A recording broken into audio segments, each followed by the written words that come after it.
अस्सलाम वालेकुम। ये जो हफ्ता था ना, जिसे सब मेगा सेंट्रल बैंक वीक कह रहे थे, ये वाकई में मेगा था। लेकिन जिस तरह के सरप्राइजेस मार्केट ने दिए, वो किसी के वहमो गुमान में भी नहीं थे। तो आज हम इस हफ्ते की सबसे बड़ी मार्केट पहेलियों को हल करेंगे और देखेंगे कि अगले हफ्ते के लिए क्या अहम है। ठीक है, तो चलें शुरू करते हैं। बस एक बात याद रखिएगा कि ये तज्जिया सिर्फ तालीमी मकासद के लिए है, ये कोई माली मशवरा हरगिज़ नहीं है। ये द कैम्बिस्ट एकेडमी की तरफ से पेश किया जा रहा है। तो इस हफ्ते की सबसे बड़ी उलझन क्या थी, जिसने हर ट्रेडर का दिमाग घुमा दिया? आइए इस बुनियादी तज़ाद को समझते हैं जिस पर सब बात कर रहे हैं।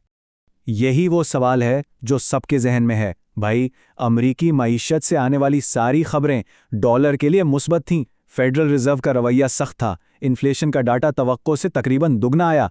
फिर भी डॉलर इंडेक्स यानी DXY 1% से ज़्यादा गिर गया। सवाल यह है कि ऐसा हुआ कैसे? अच्छा, इस पहेली को हल करने के लिए ना हमें पहले DXY को समझना होगा।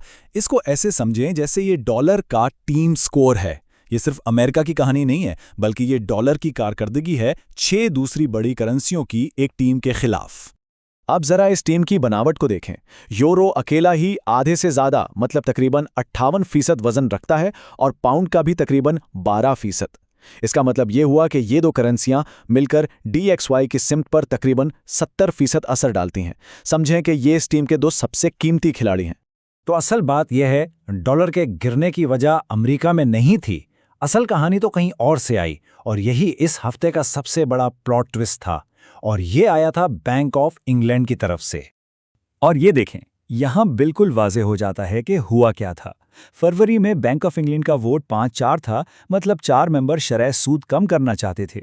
मार्केट तो मार्च में कटौती की उम्मीद लगाकर बैठी थी, लेकिन मार्च में क्या हुआ? 9-0 मुत्तफ़क़ा तौर पर होल्ड का फैसला। ये एक बहुत बड़ी और बिल्कुल गैर मुतवक्का सख्तगीर तब्दीली थी, जिसने पाउंड को आसमान पर पहुंचा दिया।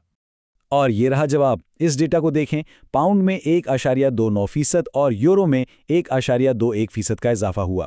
अब चूंकि ये दोनों मिलकर DXY का तकरीबन 70% हैं, तो इनकी इतनी ज़बरदस्त कारकर्दगी ने बाकी सब कुछ बशमूल येन की कमज़ोरी को दबा दिया। इसीलिए अच्छे अमरीकी डेटा के बावजूद DXY गिर गया। तो पहली पहेली हल हो गई। चलें जी, अब बढ़ते हैं इस हफ्ते की दूसरी बड़ी कहानी की तरफ। सोने में वो जो ड्रामाई गिरावट आई है, ये बहुत से लोगों के लिए एक तकलीफदेह ट्रेड थी। तो आइए इस जाल को बेनकाब करते हैं। ये टाइमलाइन सोने के लिए एक बहुत ही सफ़ाक हफ्ते की कहानी सुना रही है। ये $5000 से ऊपर शुरू हुआ और हर मनफी खबर के साथ गिरता चला गया।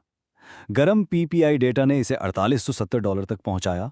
फेड के सख्त गेर लहजे ने इसे $4750 तक धकेल दिया और जुमेरात तक ये $4580 तक गिर चुका था। मतलब एक हफ्ते में $350 से ज्यादा का नुकसान। तो आखिर इस गिरावट के पीछे था क्या? 4 बड़ी वजूहात थी। सबसे बड़ी वजह थी PPI डेटा, जो तवक्को से दुगना आया। उसने रियल यील्ड्स को बढ़ा दिया, जो कि सोने का सबसे बड़ा दुश्मन है। फिर फेड के सख्तगीर लहजे और ईरान जंग के प्रीमियम में कमी ने भी इस दबाव को मजीद बढ़ा दिया। अब जरा इस नंबर को देखें। ये इस कहानी का सबसे अहम हिस्सा है। 83%। ये किस चीज की नुमाइंदगी करता है? ये अनरिटेल ट्रेडर्स का फीसद है जो सोने पर लॉन्ग थे, मतलब जिन्होंने सोने की खरीदारी की पोजीशन ले रखी थी। 83%। इसका मतलब यह है कि रिटेल ट्रेडर्स की भारी अक्सरियत इस गिरावट में गलत साइड पर फंस गई। ये एक क्लासिक रिटेल ट्रैप है। जब इतनी बड़ी तादाद में लोग एक ही तरफ होते हैं, तो मार्केट अक्सर दूसरी सिमत में चल पड़ती है। तो अगर रिटेल ट्रेडर्स फंस गए, तो स्मार्ट मनी यानी जो पेशावर ट्रेडर्स हैं, वो क्या कर रहे थे? आइए देखते हैं कमिटमेंट ऑफ ट्रेडर्स या COT डेटा को, जो एक तरह से इस बात की अंदरूनी खबर देता है कि बड़े खिलाड़ी क्या पोजीशन ले रहे हैं। अब ये स्लाइड वाकई बहुत दिलचस्प है। ये दिखा रही है कि हालिया कीमत, जहां USD/JPY ऊपर जा रहा है, और स्मार्ट मनी की पोजीशनिंग, जो कि जापानी येन पर 99.2% लॉन्ग है, के दरमियान एक बहुत बड़ा फर्क है। इसका मतलब यह है कि बड़े अदारे मुस्तकबिल में USD/JPY के गिरने की तवक्को कर रहे हैं। तो सवाल ये है कि कीमत उनके खिलाफ क्यों जा रही है? इस इख्तिबास में इसका जवाब है, COT डेटा सिम तो बताता है, लेकिन टाइमिंग नहीं।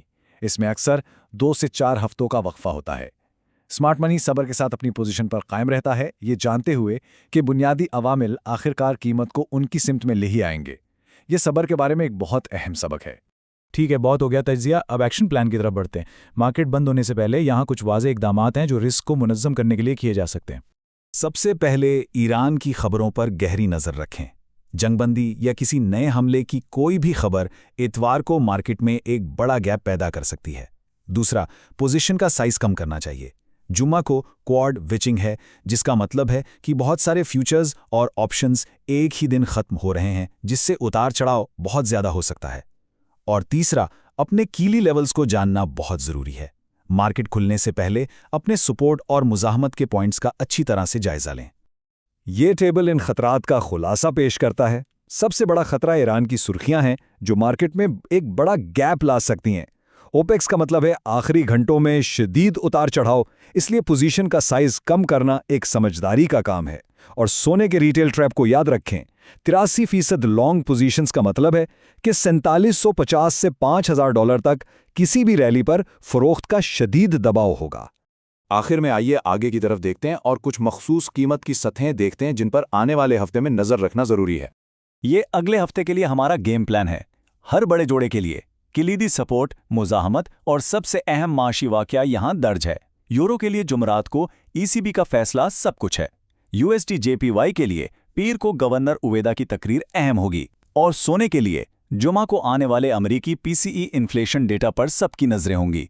ये फेडरल रिजर्व का पसंदीदा इन्फ्लेशन का पैमाना है, तो ये मार्केट को बहुत ज़्यादा हिला सकता है। ये लेवल्स अगले हफ्ते की मार्केट में रास्ता तलाश करने में मदद करेंगे।